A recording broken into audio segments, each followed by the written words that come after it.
Did you know there's a tunnel running directly from a North Dakota courthouse to the bar of the hotel next door? Judges thought they were pouring seized illegal alcohol down the drain, but it was actually flowing straight to paying customers on the other side of the wall. Or that the tunnel under Cincinnati has 2.2 miles of active rail track laid in 1928 that has never once carried a passenger, and engineers say the track is still good for another 100 years. How about the fact that a bowling ball was discovered a mile inside a sealed Milwaukee tunnel at 300 feet underground in a system that had been operating for 18 years, with no explanation for how it got there that anyone has been able to produce? Every Midwest state is hiding something underground. Some of it is infrastructure, some of it is history, some of it was built for a purpose that never arrived, and some of it has a bowling ball in it that nobody can explain. Today we're breaking down the longest hidden tunnel in every Midwest state, all 12 of them, and what's inside will completely change the way you think about the ground under the flattest part of America.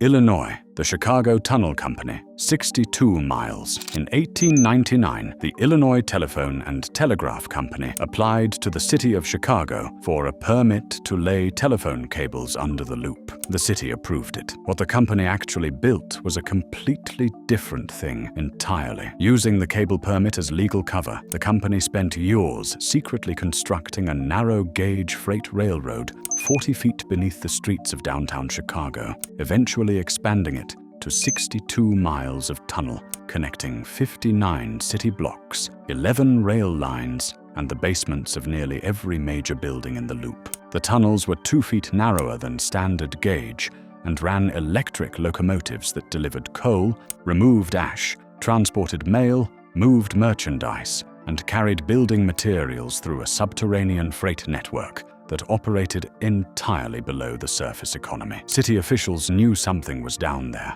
They did not know how much. For years, the full extent of the system was a commercial secret, protected by the company's control of its own infrastructure. The tunnels operated as a genuine underground railroad in every sense, except the historical one. Then, on April 13, 1992, a construction crew driving wooden pilings into the Chicago riverbed punctured a tunnel roof near Kinsey Street. Water began entering the system.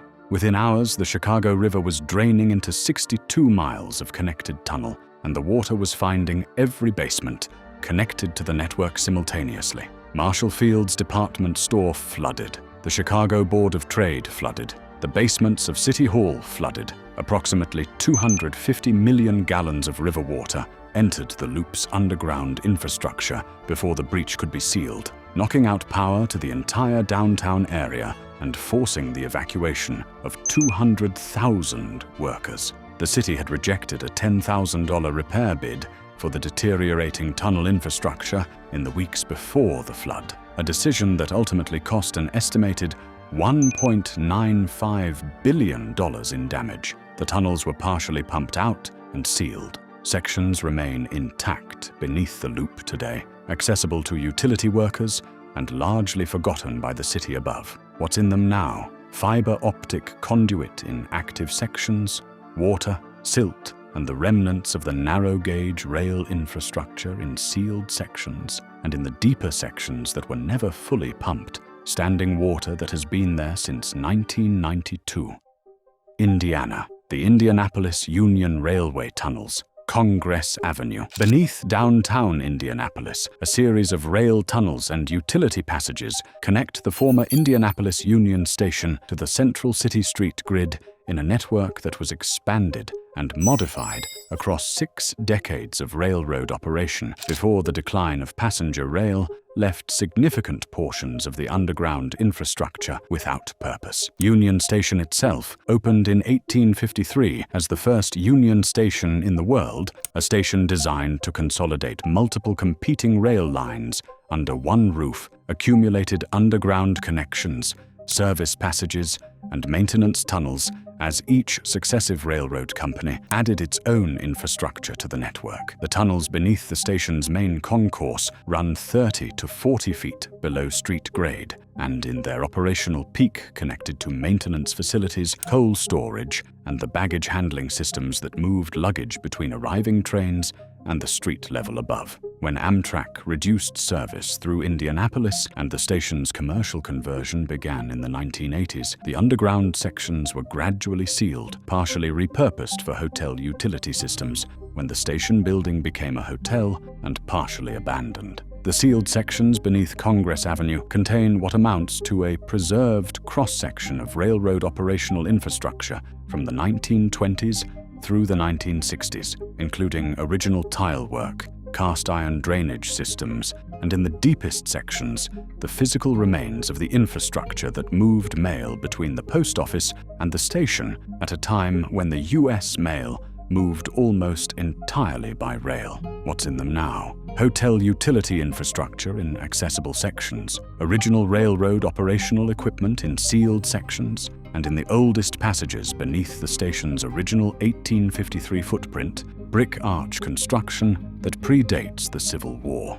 Iowa, the Maquoketa cave system passages. Jackson County. Iowa's relationship with hidden underground passages is geological rather than industrial. The cast limestone that underlies the northeastern quarter of the state has produced a cave and tunnel network in Jackson County centered on Maquoketa Cave State Park, whose publicly mapped sections represent a fraction of the total passage length that speleologists have identified. The longest continuous passage in the system runs approximately 1,100 feet through dolomite limestone carved by slightly acidic groundwater over millions of years. But the unmapped extensions identified by survey teams working beyond the park's public boundaries suggest total passage length significantly exceeding the officially documented figure. The cave system extends beneath private farmland surrounding the park in passages too tight for casual exploration and too extensive to have been fully documented in the survey efforts conducted since the 1950s. Jackson County sits on one of the thickest exposures of galena dolomite in Iowa, a formation that the regional water table has been dissolving from the inside for long enough to produce a subsurface network whose full extent is documented only in the hydrology of the springs that emerge from it. What's in them? In mapped sections, cave formations including stalactites, stalagmites, and flowstone actively depositing calcite from groundwater.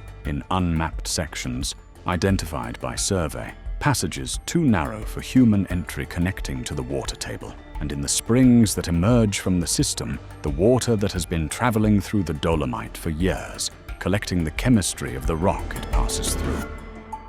Kansas. The Hutchinson salt mine tunnels. Stratica, 150 miles, 650 feet, beneath the wheat fields of central Kansas, inside a salt formation deposited by an ancient sea. 275 million years ago, a network of tunnels stretches for 150 miles through chambers the size of aircraft hangars in conditions that have not changed since the mine was first excavated in the 1920s. The temperature is 68 degrees Fahrenheit year-round. The humidity is negligible. The air is clean of biological material because the salt environment is so inhospitable to microorganisms that nothing lives in it. These conditions made Stratica the most stable long-term storage environment in North America and attracted a clientele whose storage needs matched the environment's capabilities with extraordinary precision. The original negatives of Star Wars, stored in nitrate film stock that requires climate-controlled preservation, are here. The original negatives of The Wizard of Oz are here. The complete master recordings of numerous major record labels are here. The Hallmark Corporation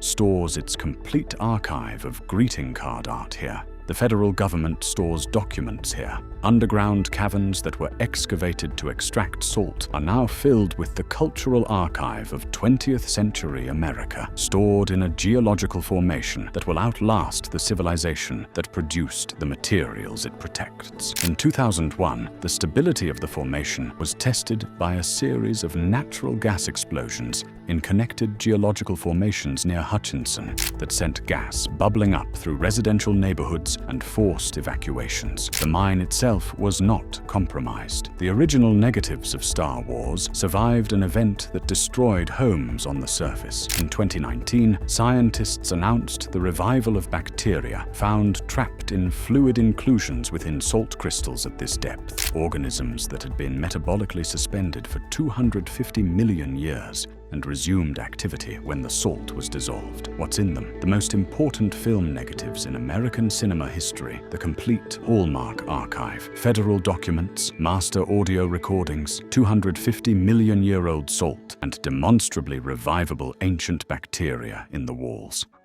Michigan, the Detroit salt mine tunnels. 100 miles, at 1,100 feet below downtown Detroit, in a salt formation that was deposited when Michigan was covered by a shallow tropical sea 400 million years ago. The Detroit Salt Company operates a mine whose tunnel network covers 1,500 acres and contains 100 miles of paved roads, complete with traffic signs, speed limit postings, and yield intersections. The mine has been in operation since 1906, and the equipment used to extract salt was too large to fit down the mine shafts intact, requiring it to be disassembled on the surface, lowered in sections through shafts 14 feet wide, and reassembled in the underground chambers by workers who performed the entire assembly process in the dark with no natural light reference. Vehicles operating in the mine include trucks, front-end loaders, and maintenance equipment that will never see the surface again because they cannot be extracted through the same shafts they were lowered through. When the equipment reaches the end of its operational life, it is abandoned in the mine. The deepest sections of the Detroit mine contain several generations of obsolete equipment, left in place in chambers that were subsequently sealed. The environmental conditions in the mine are remarkably stable. No biological contamination occurs because the salt prevents it. No rust occurs at the rate surface environments produce because the humidity is controlled. The abandoned equipment in sealed chambers has been sitting in conditions that preserve metal with an effectiveness that surface storage cannot match. What's in them? 1,500 acres of active salt extraction, 100 miles of paved underground roads, traffic infrastructure, multiple generations of heavy equipment that will never be recovered, and in sealed sections, machinery in a state of preservation that the surface environment could not have maintained.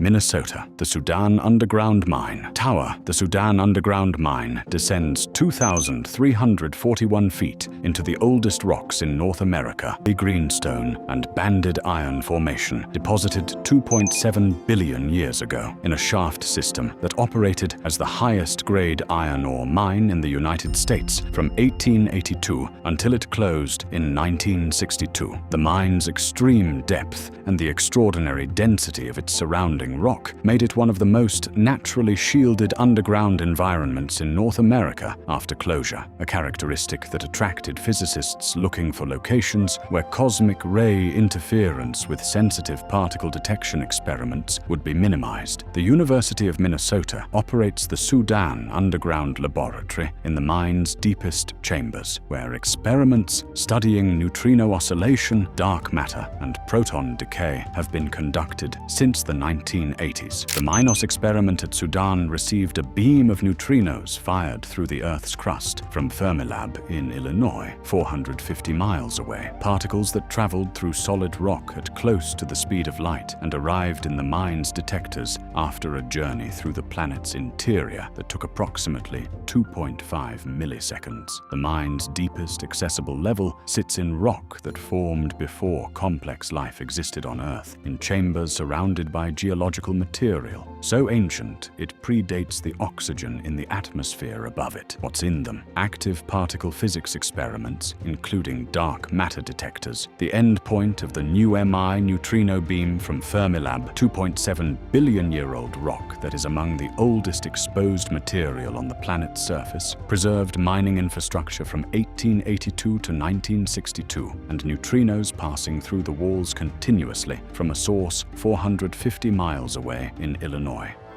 Missouri, the SubTropolis tunnels, Kansas City, 55 million square feet, directly beneath the Worlds of Fun amusement park in Kansas City, Missouri, inside a limestone formation that was deposited when Missouri was a shallow tropical sea 270 million years ago. The largest underground business complex on Earth operates in conditions so stable and so energy efficient that it has achieved a perfect 100 Energy Star rating from the EPA. SubTropolis covers 55 million square feet of excavated limestone cavern, roughly the footprint of 42 NFL stadiums placed side by side in a system of chambers with 16-foot ceilings supported by limestone pillars left in place during excavation to carry the weight of the city above. The temperature is a constant 65 degrees Fahrenheit year-round, requiring no heating and no cooling, a thermal stability produced by the 100 feet of rock between the facility and the surface that acts as insulation so effective that the entire complex's climate control need is essentially zero. Approximately 2,000 people work here daily in a business park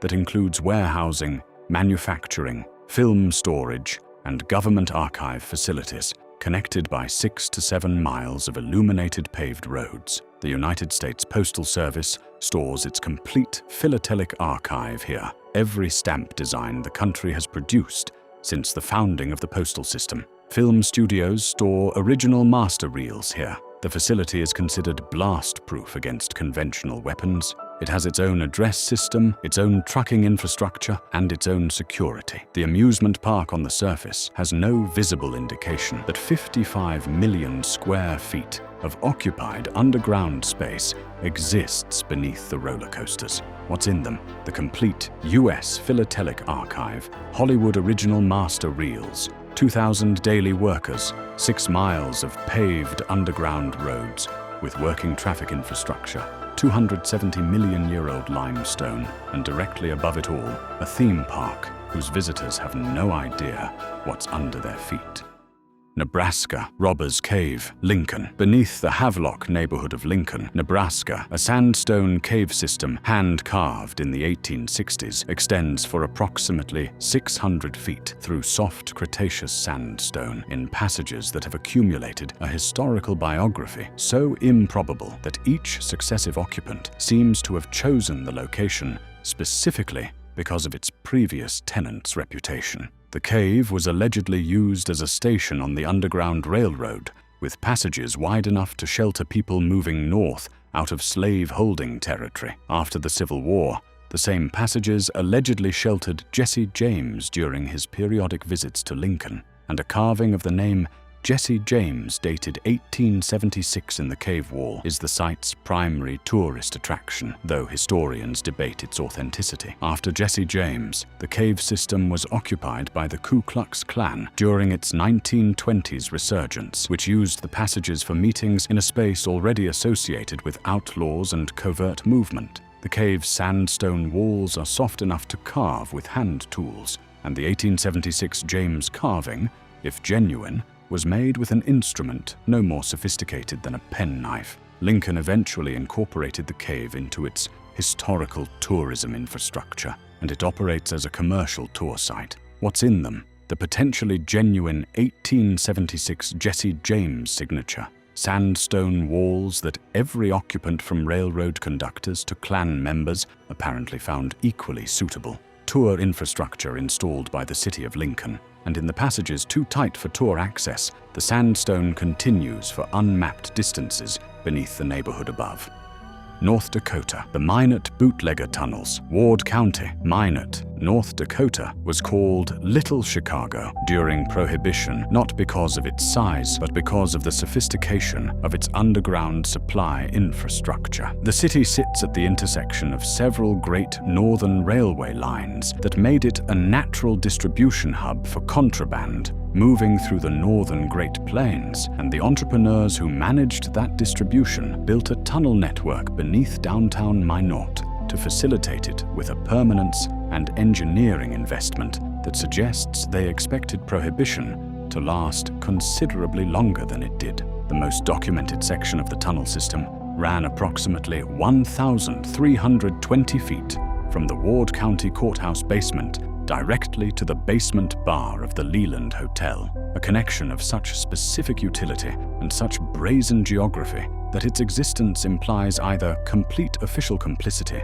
or complete official ignorance, and the historical record suggests both simultaneously, depending on which official was involved. Judges in the courthouse who believed they were pouring seized bootleg liquor down the drain were, according to local accounts confirmed by later structural investigation, actually routing it through a pipe that terminated at the hotel bar, where it was resold to customers who were drinking judicially condemned alcohol that the judiciary believed it had destroyed. James Vincenzo Capone, known publicly as Richard Hart and professionally as a Prohibition enforcement agent in the region, was Al Capone's brother and operated in Minot during the period when the tunnel network was most active, a conflict of interest so complete it was essentially a business arrangement. What's in them? In documented sections, original brick and concrete construction from the 1920s, in the courthouse to hotel connection, pipe infrastructure, whose current status depends on which investigation account is most recent, in the broader network whose full extent was never officially mapped, unmeasured passages beneath a downtown that has been built over, demolished over, and redeveloped over the original tunnel infrastructure for 100 years. Ohio, the Cincinnati subway, 2.2 miles. In 1916, Cincinnati voters approved a subway bond measure by 80%, one of the largest margins of approval for a public infrastructure project in Ohio history. Construction began on a subway system using the bed of the Miami and Erie Canal, which had been drained and abandoned as a ready-made trench for the tunnel structure. By 1928, 2.2 miles of twin tunnel bore had been completed, concrete was poured, subway stations were roughed in, and 2.2 miles of actual rail track had been laid in the tunnels. Then the money ran out. World War I inflation had nearly doubled the project's cost from initial estimates. The Great Depression eliminated the political will to issue new bonds, and a succession of city administrations found new reasons in every decade to defer the completion of a system whose tunnels already existed, whose track was already laid, and whose stations were already built. Not a single revenue passenger has ever ridden the Cincinnati subway. The tunnels under Central Parkway were proposed as a wine cellar in the 1930s, as a bomb shelter in the 1950s, as an underground nightclub in the 1970s, and as a film location for every decade since. None of the proposals advanced past the discussion stage. The tunnels today contain fiber optic cables, a 52-inch water main, and the original 1920s rail infrastructure still in place on the tunnel floor. The tunnel bore is structurally sound, and engineers who have assessed it report it is capable of carrying rail traffic for another century without significant remediation. What's in them? 2.2 miles of active rail track laid in 1928 that has never carried a train, roughed-in station structures, a major city water main, fiber optic conduit, and the most expensive piece of infrastructure, inertia, in Ohio history.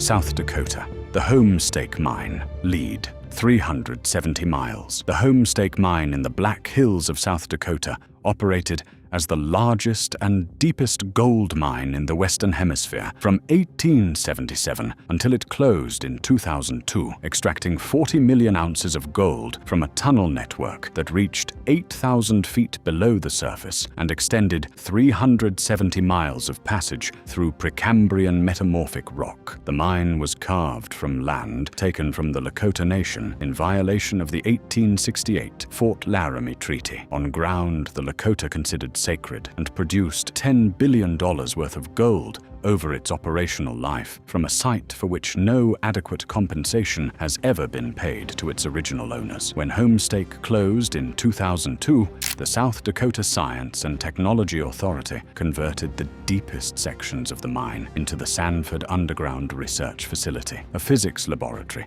that uses the 8,000 feet of solid rock overhead as a shield against cosmic ray interference with particle detection experiments. The LUX Zeppelin dark matter detector operates at the 4,850-foot level in a chamber carved from rock that was being formed when the first multicellular organisms were appearing on Earth. The facility is preparing to receive a beam of neutrinos fired through the Earth's crust from Fermilab in Illinois as part of the DUNE experiment, a particle physics project that will use the 370-mile underground tunnel network's deepest point as a detector for particles that travel through the planet itself. What's in them? The Zeppelin dark matter detector, searching for particles that have never been directly observed. Precambrian rock, 2.5 billion years old, the infrastructure of a gold rush conducted on stolen land, preparation for a neutrino experiment that will fire particles from Illinois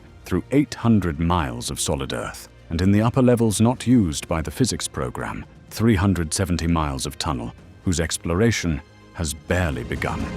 Wisconsin, the Milwaukee Deep Tunnel System, 28 miles. Milwaukee's Metropolitan Sewerage District completed the deep tunnel in 1994 after 20 years of construction, boring 28 miles of tunnel through dolomite bedrock at depths between 200 and 300 feet to create a combined sewer overflow storage and conveyance system large enough to hold 405 million gallons of wastewater during storm events. Before the tunnel, raw sewage overflowed into Lake Michigan and the Milwaukee, Menominee, and Kinnickinnick rivers approximately 60 times per year during heavy rain. The tunnel reduced that to an average of 2.2 overflow events annually, a reduction so dramatic that shellfish populations in Lake Michigan's Milwaukee shoreline area recovered sufficiently to support recreational harvesting for the first time in generations. The tunnel diameter is large enough to drive a full-sized vehicle through, and the inspection and maintenance of the system requires equipment specifically designed for an environment that combines confined space, potential methane accumulation, periodic high-velocity flows, and total darkness. In 2012, maintenance crews lowered a 16-foot pontoon boat into the tunnel system through an access shaft to clear a debris blockage and discovered, approximately 1 mile into the tunnel, in a section that had been in service for 18 years, a bowling ball. The bowling ball's presence in a sealed wastewater tunnel at 300 feet of depth with no obvious entry point has never been adequately explained. What's in them? 405 million gallons of stormwater storage capacity in active use, dolomite rock formation through which the bore was drilled, a maintenance infrastructure that includes a pontoon boat, the recovered health of Lake Michigan's Milwaukee shoreline ecosystem, and, somewhere in the system, possibly still there, the bowling ball.